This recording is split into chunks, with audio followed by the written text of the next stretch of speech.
Now, what began as a solemn gathering in Nyandarua County quickly turned into a political showdown, with the memorial service of Olkalou MP David Kiaraho pointing to more than just mourning.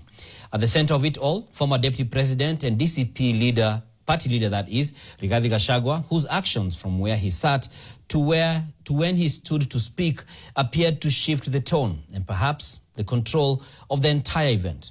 So was this just a funeral service or a silent contest of influence playing out in real time?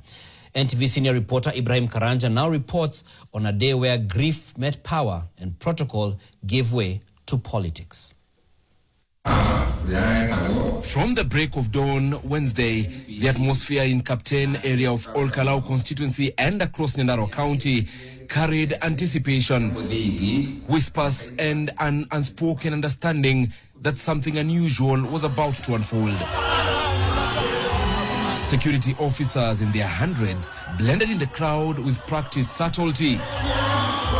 They were watching, they were waiting. The kind of presence that says order must be maintained, but may not be guaranteed. Then came the momentary delay. DCP leader Rigathi Gachagua's entourage was slowed at the entrance. A brief standoff. Eventually, they were let through.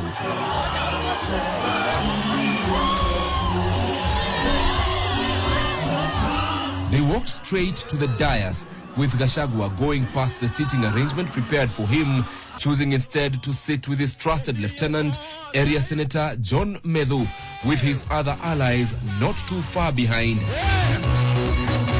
And when the head of state arrived, the entire gathering rose in a near instinctive wave of respect. But Gachagua did not flinch. Beside him, John Methu did the same. When the service began, the church tried to reclaim the moment, with the clergy calling for dignity. The bereaved family also asked for peace, and for a brief stretch, it seemed possible. Rais wa Jamhuri ya Kenya. It is Senator John Methu who changed the air when he stood. My party leader and the People's Deputy President Rigathi Gachagua. He spoke that name and the crowd exploded. It was not just an applause, it was recognition, perhaps an affirmation or even ownership. Several attempts were made to rein Methu in. Hand signals were given and the microphones were twice disabled, but each interruption only seemed to amplify him, with the crowd leaning in louder each time. Momentum had clearly shifted and everyone could feel it. Mimi namalizia, I will not even take 1 minute. Nilikuwa nataka kuambia Mheshimiwa Kimani Ichung'wah, hiyo maneno unatuzi Rigathi Gachagua. Leo wako hapa mtuzi ndio tujue wewe. It's unfortunate, Your Excellency, that it had to go that way. Then came an unexpected pause.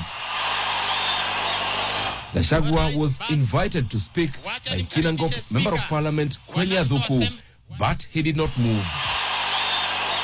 The organizers reorganizing in real time, calling another speaker forward, the Speaker of the National Assembly, Moses Wetangula. All right, bas.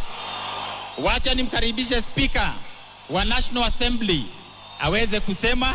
But the rhythm had already broken, and when Gachagua finally stood, it was no longer the state's program.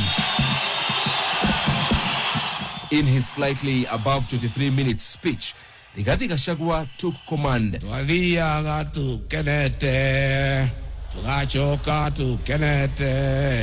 At one point, Area Governor Kiarie Badilisha rose, perhaps to restore order and to reclaim structure.